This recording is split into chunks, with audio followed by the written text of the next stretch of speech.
October is my chance to talk about trauma. I am Devin Wolf of wolfwisdom.ca, and I use infographics like this one on the filter bubbles of trauma to give you a visual map on important principles and processes of child and teen emotional development. Trauma is an important aspect, not just because all of us are easily traumatized when we're very young, but also because by the time we're adults, we have a bad habit of looking away from suffering. Big emotions are uncomfortable, so we tend to turn away from trauma, even our own trauma. In fact, entire communities can hold social agreements to ignore certain kinds of suffering by certain groups of others. Plus, adults have escape routes. They try to drink problems away or eat till the heart is content, gamble or game to feel like a winner, or numb out with drugs rather than begin climbing that mountain of emotions brought on by trauma. So where's the starting point? I will start with one person in this blue bubble, this large blue personal filter bubble. Each person filters out the disturbing or uncomfortable parts of life to feel safe inside their bubble. This is smaller than a COVID bubble. This is a one-person bubble. Do I know I'm living inside a bubble? Most of the time, we don't. This bubble is a smart adaptation to manage the traumatizing images and stories from around the world of war and violence, which are completely overwhelming for one central nervous system. Trauma happens in my central nervous system. Trauma resides in my central nervous system. None of us could possibly escape the trauma of living like the women and children in Afghanistan, or men imprisoned in China, or Indigenous Canadians needing health care, and refugees being deported, and homeless teens. These experiences are traumatizing, and numbing is a common response to trauma. We can be somewhat numb by thinking about the suffering from inside the safety of a filter bubble. And then we can still function day to day. However, if I am a woman in Afghanistan, or a man in prison, or Indigenous, or refugee, or homeless, I must be numb to my own situation to try to function day to day. Isn't that true? This is survival mode. And this is what all of the experts mean when they say the wisdom of trauma. This is trying to survive. It's always intelligent to try and survive. Yet survival is dependence. Even if I live in the deep dark forest all alone in a self-built cabin, I'm depending on the environment to keep me alive and comfortable and happy. We all depend on family, finances, community, and the goodwill and skills of so many others. Numbing is only survival for the short term, but there is no resilience in numbing. However, my survival instinct pushes me to depend on others for support. So my senses move me to the window of my bubble, the outside edge of my bubble, and I'll show you this next slide. Through the window, I can look outside to notice who is there, what is happening. My senses automatically kick in and do what they do best. They see, hear, and feel. I see frantic actions of people outside, or maybe calm interactions in the group. I hear fear and anger, or playfulness and happy sounds. I feel conflict or cooperation unfolding. I observe, noticing safe people and safe spaces among the conflict. Staying in my bubble, I might think the whole world is falling apart, but when I look out my window, I sense my ignorance in believing one point of view. Seeing and sensing confronts both my habit of numbing and my habit of blaming and explaining away the suffering.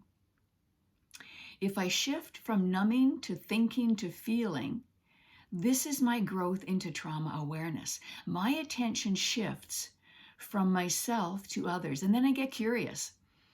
If I'm healthy enough to reject the numbing and mindful enough to stop blaming and explaining, my curiosity pulls me outside my bubble. So imagine that I open the door and step outside where others are closer than ever. I'm actually witnessing myself paying attention to others. I'm aware of details about others in ways I wasn't aware of details when I was looking out the window. So did I know there was a filter on the window I was looking through? Because filters give an ego-minded way of not seeing. Filters give us blind spots, absencing entire groups of others or absencing ways in which others suffer. In fact, our lives are littered with filters, making judgments about suffering. Like Edith Spellman describes, we judge whether someone is suffering or not from looking from the outside. We judge how much someone hurts, how much attention suffering should get, how much attention I can give without suffering too much myself. Whose suffering should get attention first? Whose suffering might be good for them? Whose suffering isn't as bad as they think? Who deserves to suffer and who doesn't?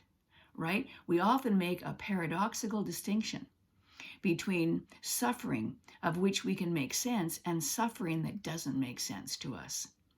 You see, once I'm outside the door of that bubble, I am in the position to look backwards and see my ego-mindedness. I realize I was in a bubble. I realize I have blind spots. I realize others are truly more like me than not. I become trauma sensitive because I'm actually witnessing the suffering right around me. My senses provide information about who suffers and how they suffer, moment to moment. Once I'm out the door, I'm also in the position to look forward. If I can understand that I am choosing which kinds of suffering to witness, and I'm also choosing whose suffering to witness, then I am equipped for trauma healing. Healing myself, or healing a child, or someone who depends on me. My attention to my own filters about suffering will move me toward echo-mindedness. Echo-mindedness makes trauma healing possible because an entire community is necessary to shoulder the heavy burdens of trauma. Like Mr. Rogers says, look for the helpers. What I am saying is, since we all depend on each other for safety and survival, it takes an entire ecosystem to help for healing. Truly, the disorganized emotions encountered in traumatizing experiences need a social system to reorganize. But here's a bit of a warning, because whole communities can be traumatized if they have been marginalized, excluded, and victimized.